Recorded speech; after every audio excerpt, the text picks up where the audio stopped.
When you first get into embedded systems, it doesn't take long before you need to start thinking about how to handle concurrency. For example, in the last video we found out how to blink an LED, and because we were only doing one thing, we used a busy wait to implement the blocking delay in our main loop, and that was fine.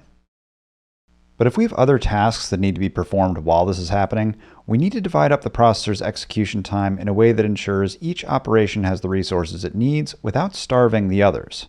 General solutions often take one of two forms: carefully writing your tasks as non-blocking state machines that are driven from an event loop, or using a real-time operating system that allows you to write tasks as sequential blocking code.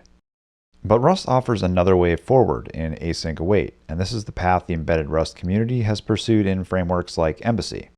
So what is async await, and how does it work in an embedded environment where we don't have an operating system and we often don't want to use a heap? Today we'll be finding out by building a small project for our microbit, which will lead us to develop an async runtime in embedded Rust from the ground up. This will give us a better understanding of how an async framework like Embassy works as we continue to learn about how to use Rust in embedded systems. We've got a lot of ground to cover, so let's get started.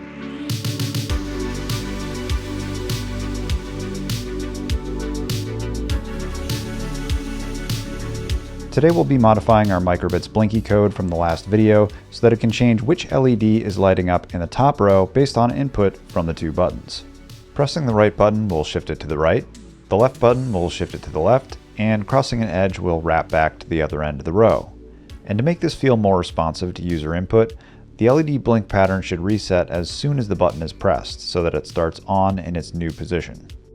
I've placed all the code for this video in the RustyBits GitHub account under the repo 0 to async, so let's get that cloned. The code for the end of each chapter is in its respective directory, but if you want to follow along with me, you can load up chapter 0. This uses the microbit v2 board support package and the embedded HAL crate to blink the row 1 column 1 LED on the display. Each of the display pins currently has its own unique type. But what we really need is something more like an array we can index into to toggle the column pin that we're interested in. And the degrade method does just that, erasing the individual pin types for a tuple containing a 5-element array of output pins for the columns and one for the rows. One potential footgun here for those not used to dealing with tuples: make sure you get the return value ordering correct. In this case, it's columns then rows. If you switch the labels like I did, debugging that is painful. We'll only be using LEDs in the top row, so we'll set that high, and then the remainder of our code only needs to toggle the appropriate active column pin to switch it on and off. We can also get handles for the left and right button input pins and degrade those as well. Next, we need to determine what input state we should be looking for when these buttons are pressed. The input type here says floating, which means they aren't configured to be internally pulled high or low, so let's revisit the microbit schematic and see how they're wired up. And here we can see they're normally being pulled high through these resistors, so we'll be looking for an active state of low when the button is pressed. Let's add in the input pin trait from the embedded HAL, and this won't really do what we want, but let's just throw in some placeholder code for the button reads. And now we arrive at the main challenge. The existing delay is busy waiting for the hardware timer to reach 500 milliseconds, which will prevent us from reading the button input pins and updating the LED state in a timely fashion. A secondary issue is that dedicating a hardware timer for every delay or timeout that we want to measure won't scale very well when our projects get more involved. We need to find a more general solution to timekeeping that will meet our needs going forward, so let's take a few moments and see how this is typically handled.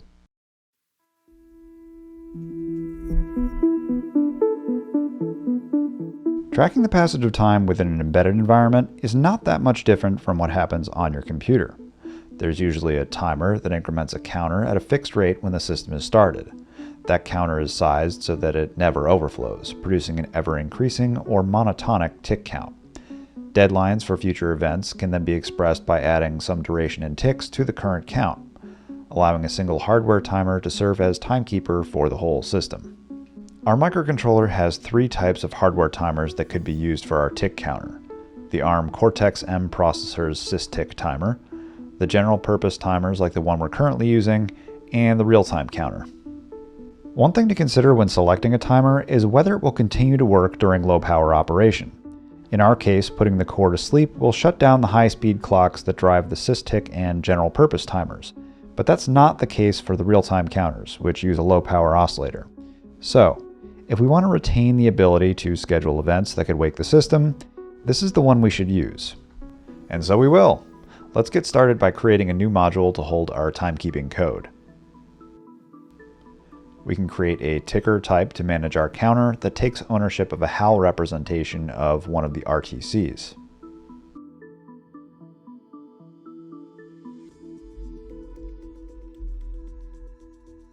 And we can see its constructor wants us to specify a prescaler for the frequency. Unfortunately, there isn't one we can use that will give us a nice clean 1 millisecond per tick, so we'll just make this 0 to keep its native frequency. The RTC contains a counter register that increments on each cycle of the low power oscillator, so let's get that enabled. And then create the method to get the current count. Now, we're storing everything in ticks, but we want to be able to express duration in milliseconds, which would normally mean a potentially expensive unit conversion at runtime. But there's a handy crate called, I'm going to say Fudget, that can make these conversions at compile time, in most cases. So let's add that. We'll be using their instant and duration types, which have some const generics to specify the tick count type and some parameters to identify the tick frequency. These can be a bit verbose, so I'm going to make some type aliases. We'll be using a U64 to represent the tick count, which, given the oscillator frequency of 32-ish kHz, will never overflow. Now all we need is a timer type that our tasks can use to schedule events.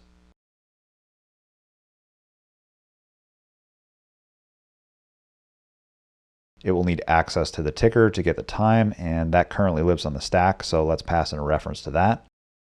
And perform the necessary lifetime annotations to let the borrow checker know this reference will live at least as long as the timer.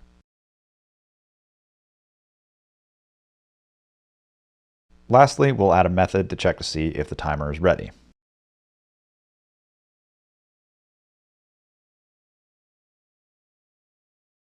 Okay, that should give us what we need to schedule events with millisecond precision for the LED and the buttons and anything else we want to add later using a single hardware timer. There is a problem though. The RTC's counter register is actually only 24 bits wide, and at the rate it increments, that means it'll overflow every 8 or so minutes. We'll get that fixed later. For now, let's try combining our timekeeping abstractions with a new tool that will be the foundation of our approach to concurrency.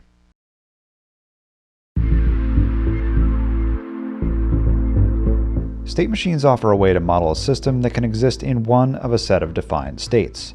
And within each state, you can check for changes in input that would require some processing or transition to another state. In Rust, an implementation of this could use an enum to identify the states, and then a pattern match to handle the logic of the machine itself. Our goal is to divide up the processor's execution time between the three things or tasks that we want to manage: the blinking LED and the two buttons. If we had a state machine for each task that was called from the main loop, and any state that required waiting just checked for a timeout instead of busy waiting for it, that would give us the non-blocking behavior that we're looking for. So let's dive right in and create another module for the LED. And a type to represent our LED task. We can give it ownership of the output pins it'll be controlling and the active column number. And pass in a reference to the ticker so that it can generate its own timer.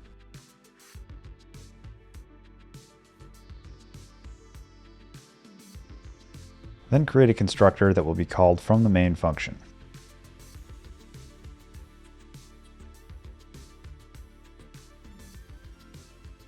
Then we'll define its possible states. We need one to toggle the LED and one to check to see if a timeout's occurred or a button's been pressed. We can create a poll method containing the state machine itself that can be called from the main function's loop.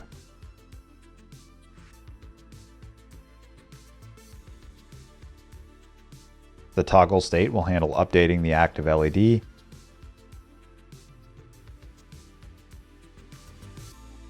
and then start a timer before transitioning to the wait state.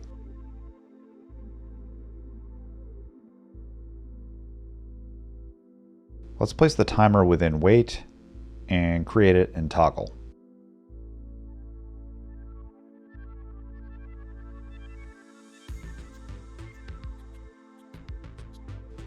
Then we'll add the fudget creates trait extension for U64s so that we can express our blink duration in milliseconds that will get converted at compile time to ticks. Now within wait, we can extract a reference to the timer and see if it's ready.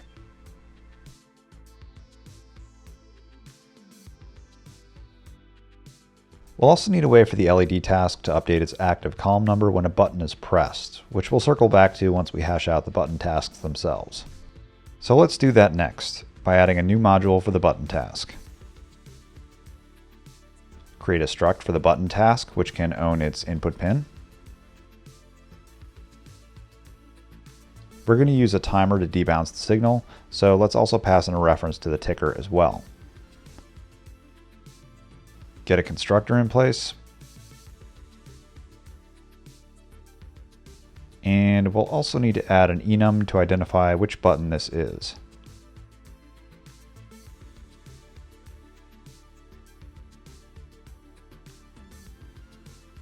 Then we can add two states.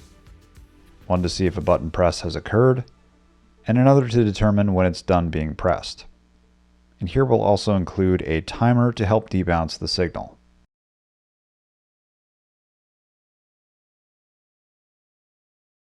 And now we can create our poll method state machine.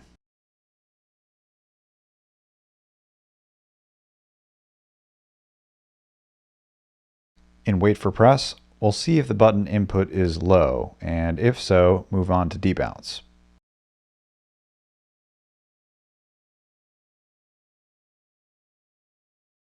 Where we'll wait for, say, 100 milliseconds before we check to see if the button has been released.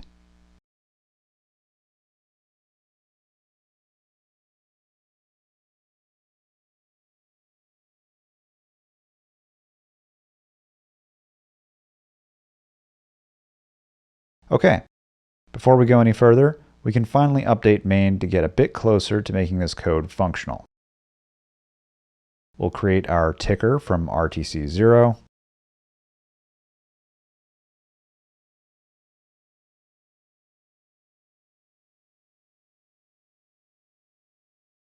Get our tasks initialized.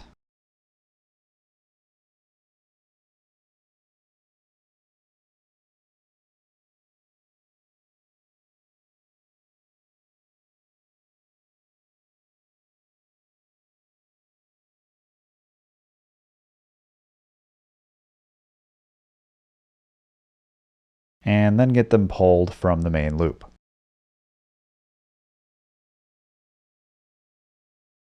So far, so good. The last item to attend to is event signaling between the button tasks and the LED task. Given that we throttle event generation and don't need to detect a simultaneous press of both buttons, we really only need to keep track of one event at a time. So we could probably just get away with an option of button direction. The button tasks could then set some value and the LED task could take it out, replacing what was there with none. But the borrow checker won't let us pass out multiple mutable references to the tasks, so we'll need to wrap this in something that gives us interior mutability. Cell is a good option because our enum is going to be cheap to copy into or move out of this container. This is basically a simple channel, so why don't we move it into another module and give the tasks a proper interface to work with.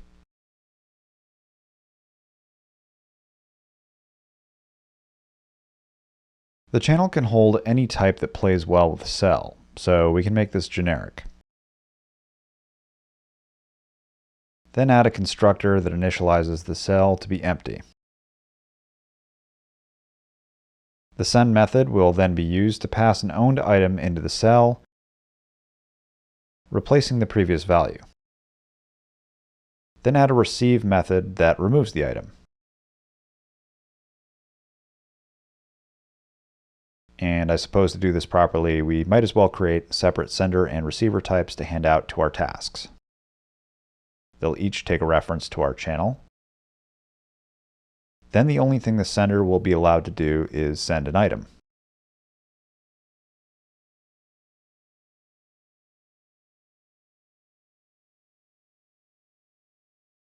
And the only way to get one is through the channel. Likewise, we can create a receiver.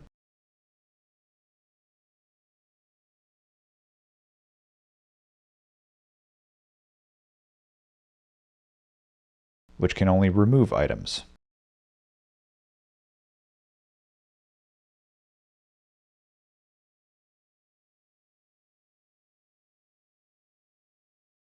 Then back in main, we'll create a channel that can store button direction events. And give a receiver to the LED task and senders to the button tasks.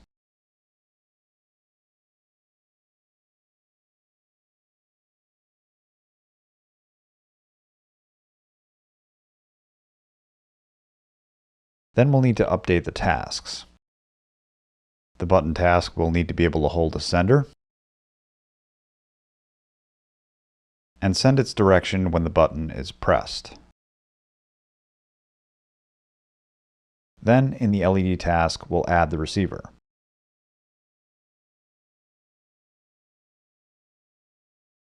Which will look for messages during the wait state.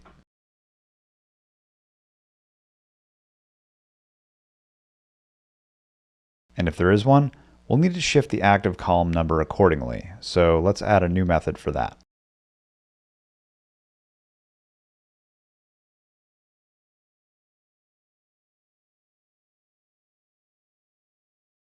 First, we'll need to switch off the current LED. Then update the active column number, wrapping the value as needed.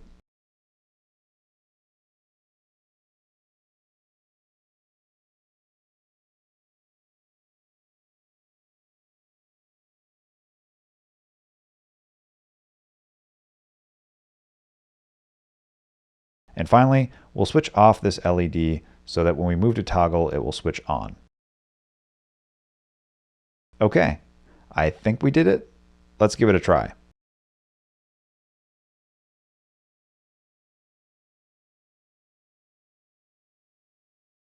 Oh, nice.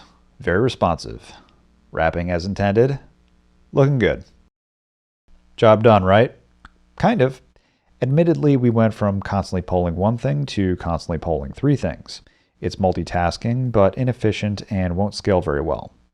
Ideally, we'd only poll tasks when they're ready to make progress, and to do that, we're going to need some new tools, which leads us to our next topic.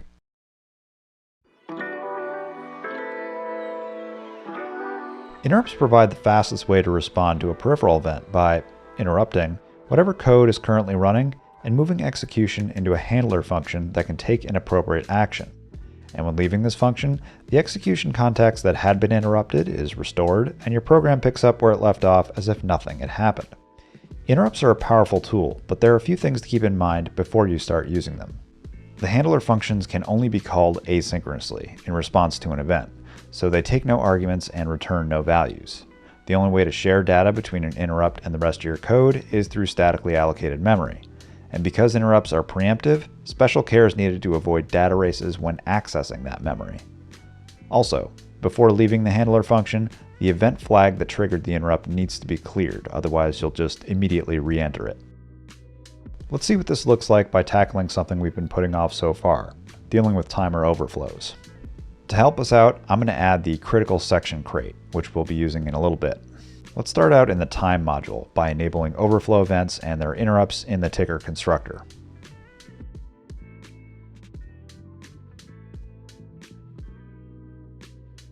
We also need to pass in a mutable reference to the nested vector interrupt controller to ensure interrupts for the entire peripheral are enabled in the processor. Next, we'll create the handler for RTC0.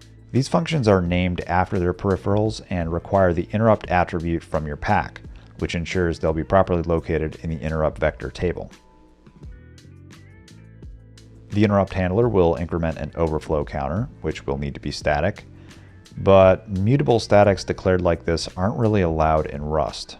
Because they're available in any execution context, you could have multiple parties trying to read or change a value at the same time, which could lead to data races, meaning any access needs to be wrapped in unsafe. To get around this, we need a type that has interior mutability, so that it can be declared as just static and not static mute, and also prevents simultaneous access to the underlying value at runtime. Thankfully, there's an easy solution for integers that does both of these things: atomic types. Atomics leverage architecture-specific instructions that are guaranteed not to be interrupted when reading, writing, or in some cases, modifying the value. In the interrupt handler, we can use fetch add to increment the counter by 1. Atomics require you to specify an ordering, which is a topic for another video, but relaxed in this case should be fine. Now we just need to clear the peripheral's overflow event flag, which is kind of annoying, because accessing that register through safe Rust means going through the HAL, which is currently located on the stack, and therefore inaccessible to our interrupt handler. But the pack offers another way to access peripheral registers by making available a raw pointer to its register block, which we could dereference using the unsafe keyword. Oh, hey, Ferris. Yeah, unsafe, I know. I mean, we're only accessing those event flags, so it should be fine. But yeah, let's try doing this using safe Rust. Okay, we can relocate the HAL into static memory, but we can't properly initialize this until runtime, so let's wrap it in an option and initialize that to none and get it replaced later. We also need something with interior mutability. refcell will work. But this doesn't address synchronizing access to prevent data races, so we can use the critical section creates mutex type to prevent interrupts from barging in while we're working with the peripheral. Let's make the ticker itself static and throw both the overflow counter and the RTC in there. Then we can just replace the old constructor with an initialization function. Accessing the value held by the mutex requires a critical section, and we can get one using the with function from the critical section crate. This will temporarily disable interrupts and provide a critical section to the function we give it, so let's just pass in a closure and give the critical section to the mutex, allowing us to replace the inner option and store our RTC. Then we can do something similar in the interrupt handler, this time borrowing the refcell mutably, giving us access to a mutable reference to the RTC held by the option. Check for the event, clear the flag, and increment the overflow count. Next, we can update our now function to include the overflow count in its upper bits. The ordering of operations here is actually a little tricky because if we read the overflows first, then the counter, it's possible that an overflow occurs between those instructions. And we actually have the same problem if we read the overflows after the counter. So we're just going to do both, once before and once after. If they're different, we'll do it again until they're the same. Worst case scenario is that it loops once.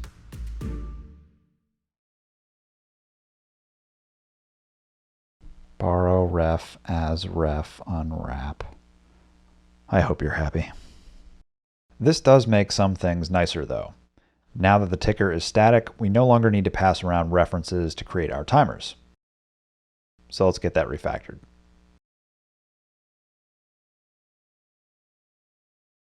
We can also get rid of lifetime annotations in a few places.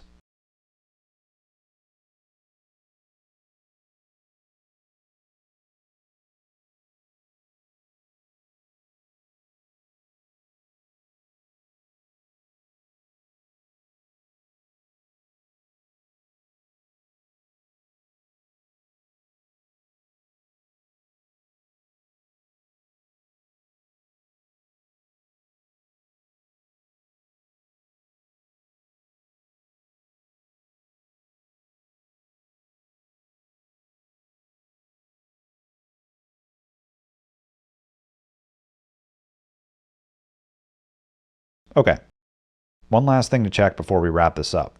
Sometimes there can be some timing issues when handling interrupts, so let's check the microcontroller's datasheet and see if there's anything else we need to do. Okay. Yep. Clearing the event flag can take up to 4 clock cycles, which may re-trigger the interrupt if we don't wait long enough. To avoid this, perform a read from one of the peripheral registers. Okay.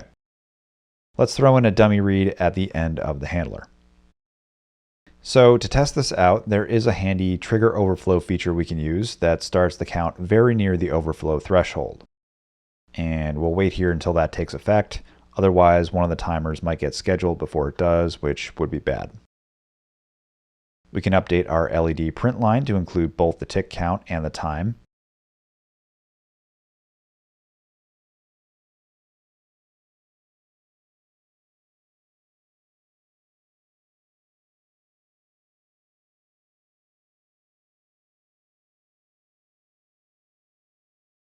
And if we want to be fancy, we can place these behind a feature flag.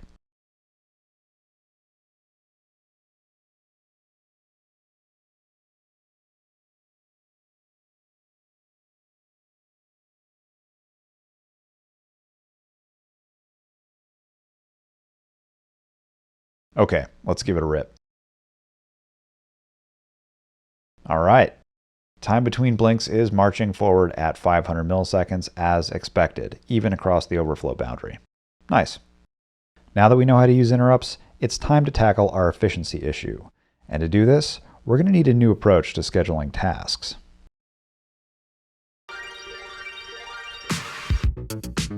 Futures handle non-blocking behavior in a way that doesn't require constant polling. The basic idea is that if an operation needs to wait for something, it'll return a pending state to the caller and then won't be polled again until that event actually happens. For this to work, it's passed a wake-up callback that can be registered with, in our case, an interrupt handler. Then when the interrupt fires, the callback indicates that the task is ready to be run again. This overall strategy for scheduling tasks is very efficient, and it's what powers async runtimes. I'm going to create a simplified version of the Rust future trait that we can use in this chapter, which I'm going to call rFuture. It'll have a poll method that can mutate self and takes a task ID integer representing which task to wake. And we'll return a poll enum, which in this case is identical to Rust's. It can either be pending if the operation needs to wait for something, or ready wrapping a return type if it completes. We'll implement this trait for anything that could wait, including each of our state machine tasks. But before we do, let's go back to the main loop to figure out how scheduling these top-level futures will work. Currently, the tasks are getting polled non-stop, one after the other, but what we need is to run them selectively when they're ready. Ideally, we'd throw them all into something like an array that we could index into, and the index could serve as the task ID as well. But they have different types, so this won't work. However, because the main loop is only polling them, we can create an array of trait objects, allowing anything that implements our future with the same output type to be included in the array. Let's move our task runner into a new module. We'll call it the executor. We can have a run tasks function that takes a mutable reference of our task slice and never returns, and then call that from the main function. To keep track of the tasks that are ready to run, we can use a queue located in static memory. This will allow our interrupt handlers to add task IDs and our executor to remove them. The heapless crate contains lots of useful data types for no-std environments, including the very static-friendly MP-MC lock-free queue called queue, which has interior mutability and synchronization built in, so no refcell or mutex is needed. To use this type, we'll need the portable atomic feature, so let's get that added. Queue comes in different sizes. We need one that can hold at least 3 items, so we'll go with Q4. Then our main loop consumer can use while-let to dequeue the next task ID to run, and poll it. Once the queue is empty, we'll call the Cortex-M wait for interrupt instruction to put the core to sleep until the next interrupt. And before we go, we'll need to seed the task queue so that everything gets to run at least once. And that pretty much does it for a very basic executor that uses our modified version of the Rust future trait. That's one side of the equation covered. On the producer side, we'll define a wake task function that can be called by our interrupt handlers to add task IDs to the queue when events happen.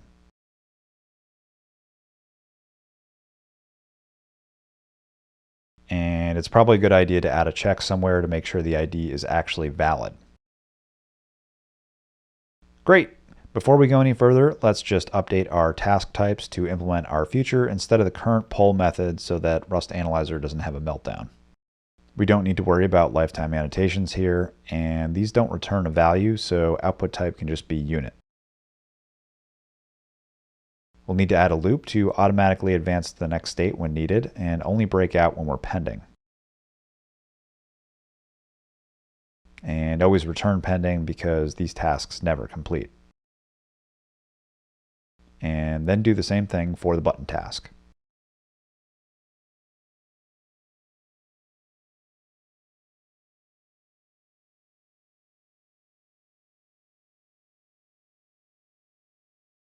Here again, we'll only stay within the loop when a state change happens.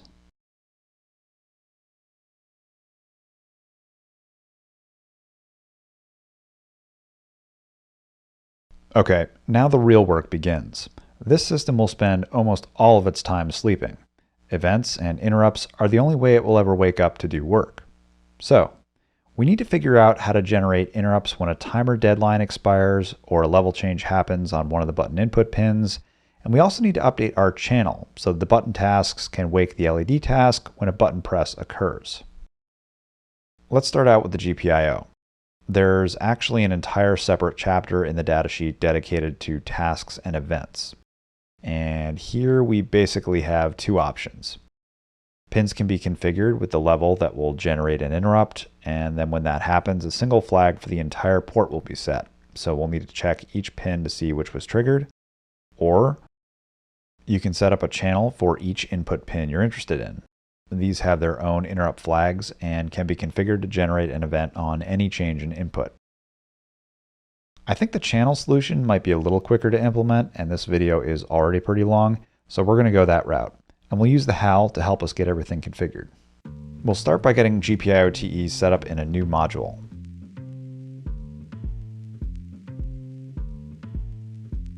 And define an input channel type the button tasks will interact with, instead of having them use pin directly.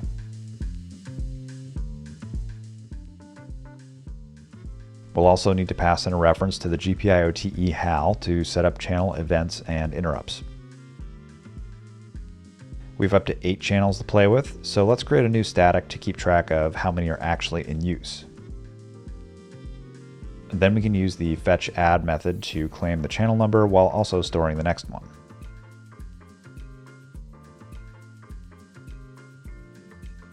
The HAL provides a unique accessor for each channel, so we'll need to do a little mapping.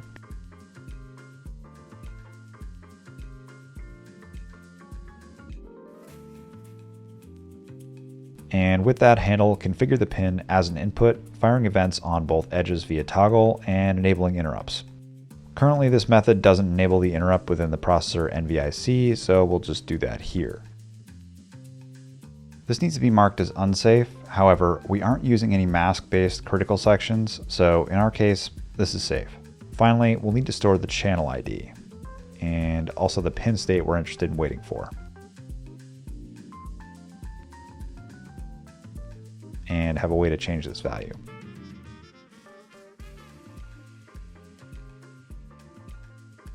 Next, we'll start work on our future implementation.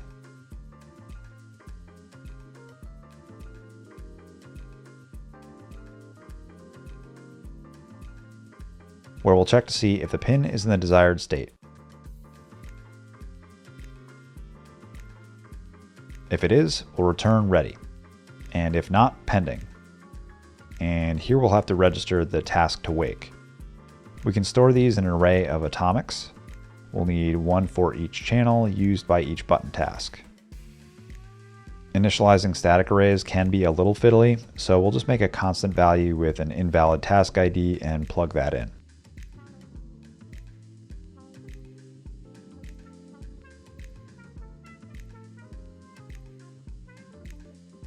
Then we can register the task ID in our wake array using the channel number as the index.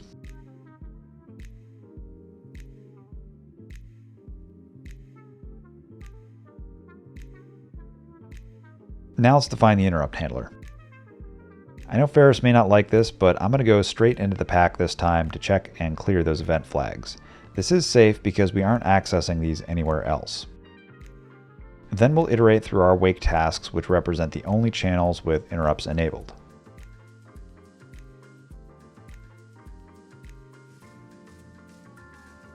And check each to see if an event was triggered, and if so, clear the flag, then get the task ID to wake, calling wake task if necessary. Swapping in the invalid task ID will prevent our executor queue from getting overrun during the debounce period.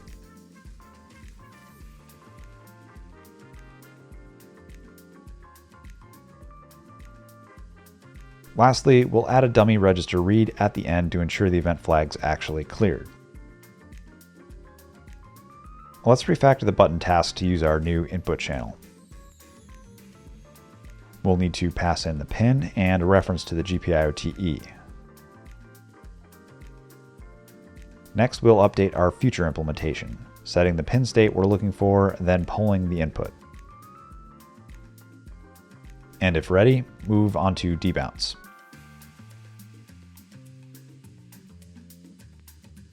And once we're ready here, I'm going to add one more state that will wait for the button to be released.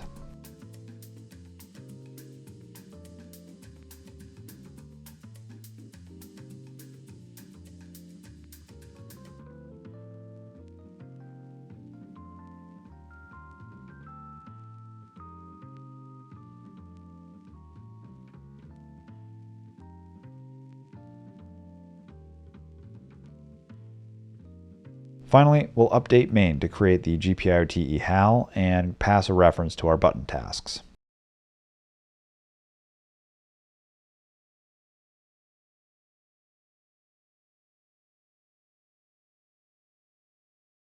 Okay, that takes care of waking the button tasks on any change in input. Now let's try to get interrupts firing for our timer deadlines. Revisiting the datasheet, the RTC has a set of compare capture registers that can generate an event and interrupt when the counter reaches their value. And there are a few warnings here about if the value is set to something very close to the current counter value, you may not get an event. So we'll need to make sure that doesn't happen. The other wrinkle here is that the counter register is only 24 bits wide, which is the least significant 24 bits of the tick instant.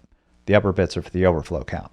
So we only want to schedule an event using the capture compare register if the current overflow count is the same as the one within the deadline. And if it's not, we'll need to wait for that overflow to happen and then schedule it then. Let's find a type that can store the timer deadlines and their associated task IDs, and ideally one that would sort the deadlines so that the earliest one is easily accessible. And binary heap looks like it'll do that, if ordering for the item is defined. We could create a new type containing the deadline and task ID and implement the necessary traits, but we should just be able to use a tuple because their elements are compared sequentially. So just make sure the deadline is the first element, and sorting within the binary heap should work out. Okay, let's create a static binary heap to hold the deadline task ID pairs, sorted smallest to largest, with up to, let's say, 4 items since we've only got 3 tasks creating timers. This needs to be wrapped in a mutex and ref cell to get synchronization and interior mutability.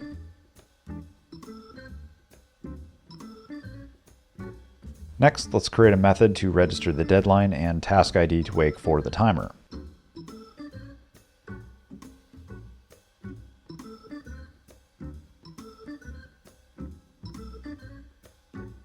And here we'll have to determine if it needs to be scheduled right now, which will be the case only if it's earlier than the one the counter is currently running, if there is one.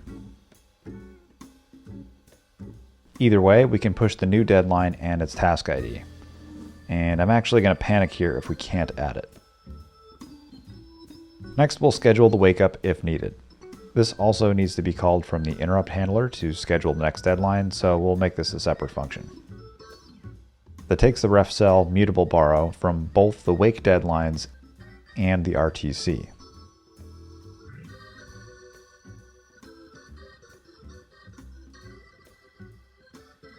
Here we'll need to see if the earliest deadline can actually be scheduled, which is only the case if its overflow count is the same as the current count.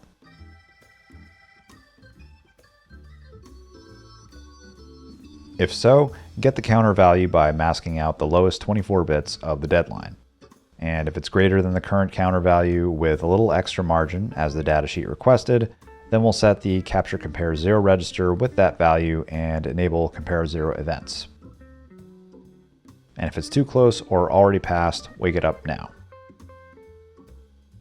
In this case, we'll want to try to schedule the next available deadline. So let's change this to a while let and continue to recheck, otherwise break out. Finally, if there's nothing left to schedule, then disable the event.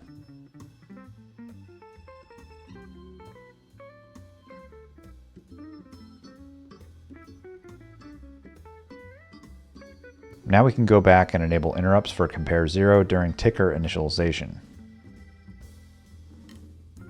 Then update the interrupt handler to support detection and clearing of those events. Before we leave, we'll schedule the next deadline, which we'll also need to do after an overflow, so we'll just put this at the end of the handler. This should also kill enough clock cycles to allow the event flags to clear, so we can probably remove the dummy read. Next, we can start implementing our future.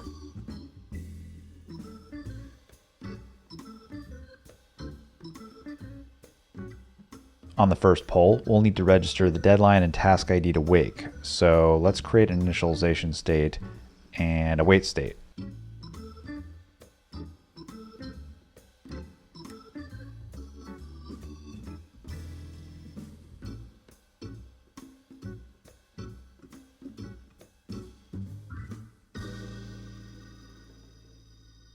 Where we'll implement the isReady logic.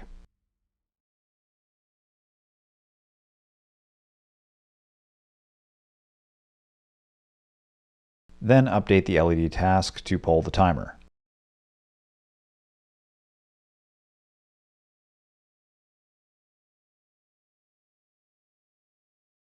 And do the same in the button task.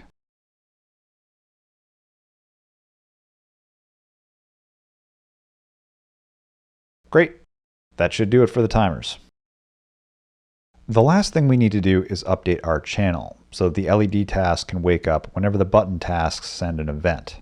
So we'll need to add the task ID to wake to the channel, but this won't be known when the channel is created, so we'll need to make this an option wrapped in a cell to maintain interior mutability.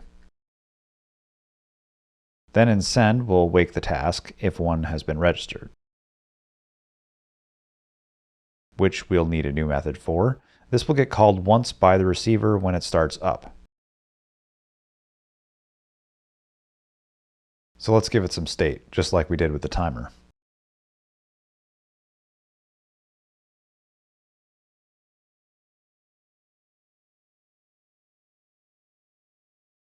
And that leads us to our future implementation. And here we finally get to make use of the output type.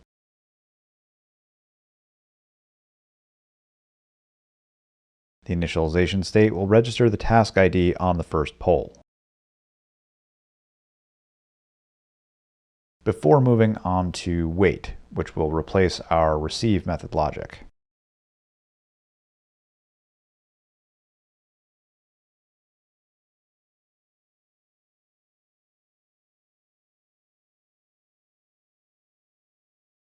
To finish up, we'll update the LED task to poll the receiver.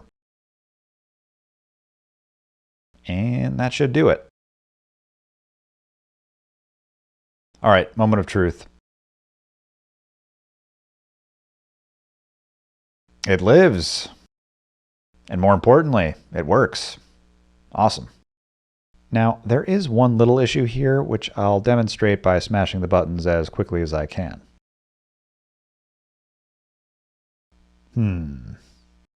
Deadline dropped for task 0. That's the LED task. So the binary heap filled up and we couldn't add its deadline. But we only have 3 tasks and it has a capacity of 4. So what's going on? The source of the issue is in the LED task. When a button event is received, it drops the active timer and moves to toggle, but the deadline is still taking up space on the binary heap. If this happens a few more times before that deadline gets popped, then we run out of space. A quick fix here is just to make the binary heap larger. But the right fix is to remove the item when the timer gets dropped, which would require a different storage type, and so I'll leave that for you to explore. Okay, we now have a strategy that we can use going forward to build systems that can run an arbitrary number of tasks and are very efficient with the processor's time. If you don't mind writing state machines. So many state machines. But there is another way to write code that can produce this same type of system.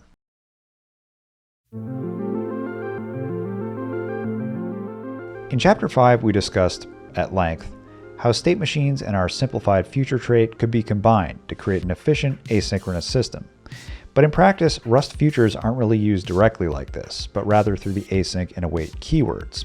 These unlock the ability of the Rust compiler to automatically create the state machines and futures we previously wrote by hand, allowing a user that wields them the ability to write normal-looking sequential code that, under the hood, is implemented as a state machine. To see what I mean, let's take a look at an async function. We can remove the async keyword and obtain the following equivalent function signature. This actually returns an abstract type that implements future and has a usize output type. So this function doesn't provide a usize directly. It returns an inert future that, when polled, will eventually give you a usize. This is where the await keyword comes in. Popping up one level and calling this async function, we can await the result to resolve the future.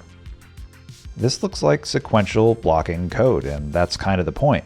It's easy to read and understand, but it is not what it appears. We can get some idea of what this code might look like once the Rust compiler has transformed it. Which, if you watch the previous chapters, should look pretty familiar. Each await point gets its own dedicated state, where its respective future gets polled, and the final return of poll ready corresponds to the end of the async function. Writing a program using async await is like relying on a super powerful macro. You're writing code at a higher level of abstraction and relying on the machinery in the compiler to transform it into something else, which is fine, as long as you appreciate what you're getting into, because making a blocking call in what appears to be a synchronous system can cause your entire runtime to grind to a halt if you're not careful. Alright, so how can we refactor our project to use async await? Well, it's time to go back to the future. We need to make some changes to transform it into an official Rust future, which I'll illustrate here. First, we'll trade in our task ID for a mutable reference to a context, which itself has a reference to a waker. The waker type is a signaling interface the executor gives the reactor. It's what would normally be stored and then accessed by our interrupt handlers, which would call the wake method to identify that the task is ready to be run. Without exposing any executor-specific details like our task ID, which, in principle, allows you to swap in a different executor and still have a well-functioning async runtime. So, how do we construct a waker that calls our wake task function? There are two ways to do this. If we were using the standard library, we'd create our own type that implements the wake trait, though this also requires using the heap, which is something we've been carefully avoiding for the usual reasons of performance and unpredictability. But we're not using the standard library, so we'll need to dive into the internals of the waker, where we'll find the underlying raw waker, which contains a raw pointer and a static lifetime reference to a virtual function table.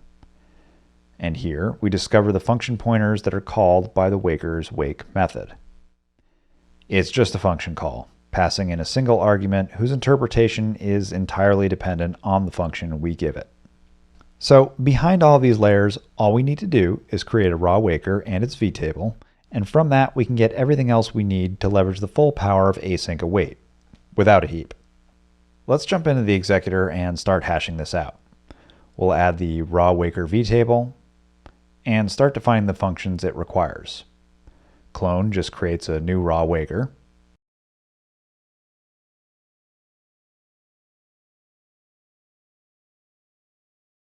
For us, drop does nothing.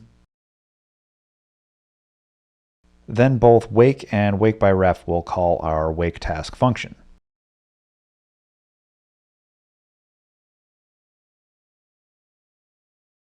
Now, the raw waker data pointer that's passed into this function is basically a free 32 bits that we have to play with, and we can use however we want. So why not just store the task ID in there and interpret it as a usize? To make this work, we'll need a new function that creates a waker from a raw waker, passing in our task ID casted as a raw pointer and the vtable reference. The raw pointers in the code require us to use unsafe again, but the safety here is guaranteed because we're the only ones interpreting that would-be pointer inside those wake and wake-by-ref functions, and we're not even dereferencing them. So that's the executor side covered. On the interrupt handler or reactor side, now the question is, do we refactor our code to store wakers, calling their wake method when needed, or do we just extract the task ID from the waker and keep all of our existing interrupt handler code in place? Storing wakers would allow other executors to use our code, but for the runtime we're creating, I'm not too concerned about that. So I'm going to keep using the task ID as the waker proxy and create an extension trait to extract it from the waker. The right way to do this is with a currently unstable feature called waker getters, which by the time you watch this may already be available on the stable branch of the compiler. They give us access to the raw wakers data pointer directly. But I don't live in that future yet, so I'm going to use a more clumsy, brute force, but also safe approach. This will need an upper bound for the number of tasks, so let's just stow the actual number of tasks in an atomic during initialization. Then use that. And we'll just generate a waker for each possible task ID, then use the willWake method to do a comparison with self and return the task ID if found. And I guess panic if not found. Finally, let's return to our future and discuss the last piece of the puzzle, pinning. Okay, let's just start with the potentially unfamiliar syntax here. This just means the poll method can only be called when a mutable reference to the future is wrapped in a pin type. So what does that mean? It means for some future, this won't work, but this will. That pin wrapping is more or less a guarantee that the compiler will not allow the underlying future to be moved if it would be problematic to do so. The reason this is needed is because the futures the compiler creates can sometimes be self-referential, having some fields that point to other fields. This becomes an issue if the future is moved because in its new location in memory, those pointers are still holding the old addresses.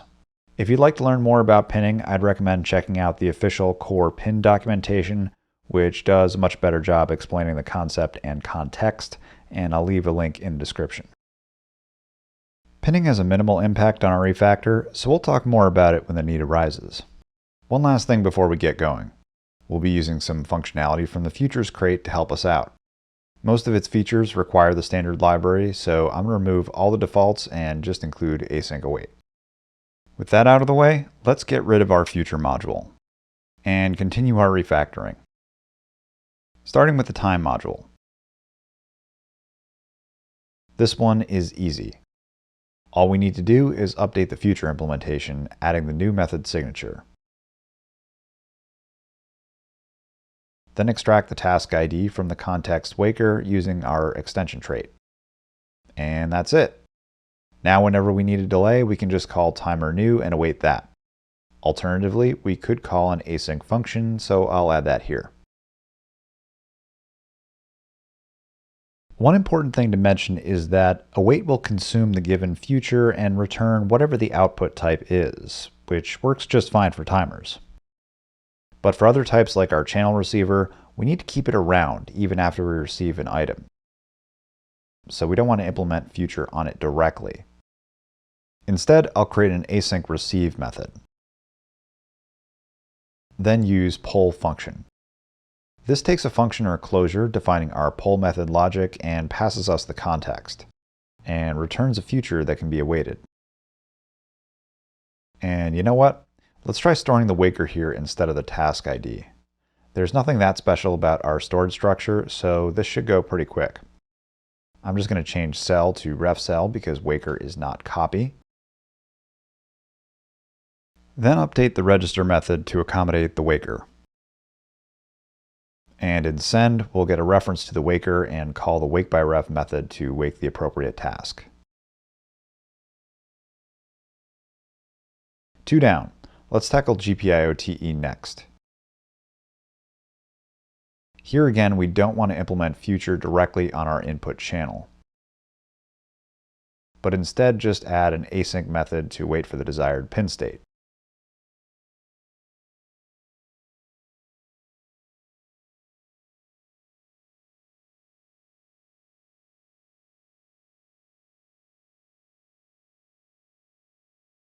Allowing us to get rid of the internally maintained ready state. Now we can refactor our tasks as async functions, which I'll be implementing in main. And so we'll turn what had been the LED task into a utility that just manages the state of a given row of LEDs. Make those toggle and shift methods public, and get rid of the future implementation. Then in main, we'll create an async function to represent our LED task, passing in the pins it will own and the receiver.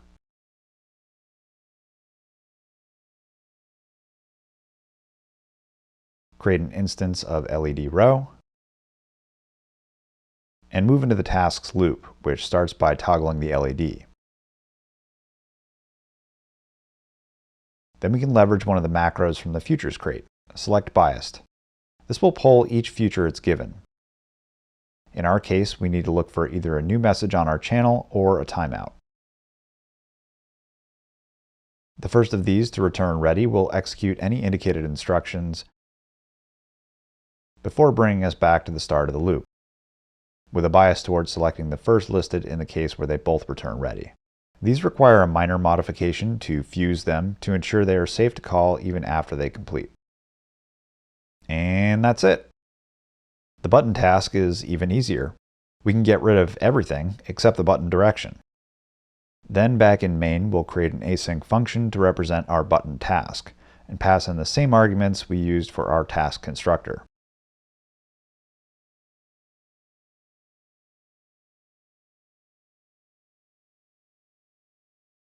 Create the input channel. Then the logic for the loop is just a few calls to wait for the button to be pressed,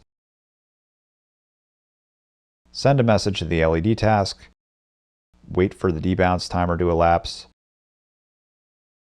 and wait for the button to be released. Clear, self-descriptive, very nice. The last thing we need to do to make our code work is to update the executor and our run tasks function. In main, we'll use the pin macro to get a pin-wrapped version of our task futures to ensure they're sound when they're polled by the executor.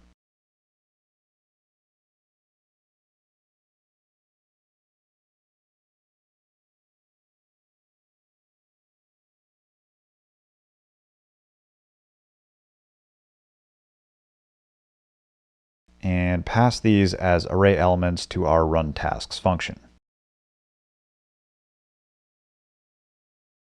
which we'll then need to update. Now taking a mutable reference to a slice of pin-wrapped, mutable future trait objects. Finally, we'll need to use the pins as mute method to poll the future, and generate a context from our getWaker function. A subtle thing to note here is that these top-level futures, or our tasks, are the only ones that are getting polled manually. All of our async wait code gets called from here. Let's take our fancy new async runtime for a spin.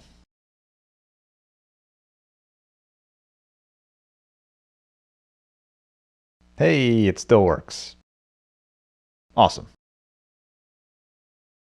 The async runtime that we wrote today is, of course, limited in what it can do, and we'd have to put in a lot more work to support all the NRF peripherals, other microcontrollers, and write drivers for the other devices that we'd want to connect to.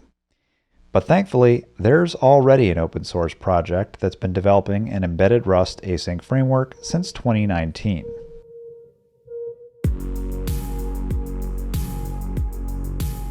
Embassy is one of the most active open source embedded Rust projects, and we'll be using it quite a bit in future videos. So I thought we'd end this one by quickly showing you how we'd rewrite our application using this framework. We can start by removing the board support package and our GPIO-TE module, replacing it with the Embassy NRF crate with features for our microcontroller, a time driver that utilizes RTC1 and GPIO-TE. Then we can ditch our timers module and add embassy time. Likewise, we can remove our channel implementation and replace that with embassy sync. And finally, we can get rid of our executor and instead use the embassy executor, including the necessary features for our architecture, the thread mode executor, and integrated timer queue. And since most of this is going to be a relatively boring find and replace, I'm just going to jump us to the final output and we'll walk through that. The entry point for our code and what will serve as our LED task will now be an async main function, marked with the embassy executor main attribute that takes a handle used to spawn other tasks. We get our peripherals handle from the embassy NRF initialization function, and from here we can spawn our button tasks, passing in the appropriate pin and direction. The button task async function, apart from the embassy executor task attribute, looks more or less identical to what we had before, except now we're using the embassy types instead of our own. We aren't using a board support package here, so we need to set up the LED pins as outputs by using embassy's degraded anyPin type and output type. And finally, our LED task logic lives on at the end of the main task and looks pretty familiar as well. Again, with embassy types instead of our own. Let's run it and see how we did.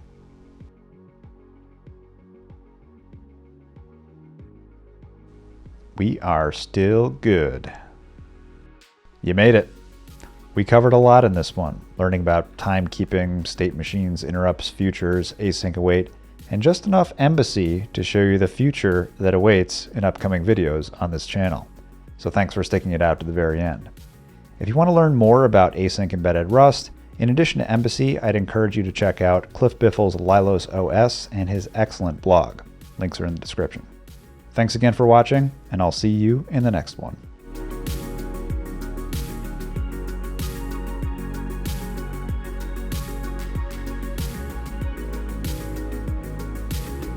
Whew, that was a long one. Think anyone's still watching? Yeah, probably not.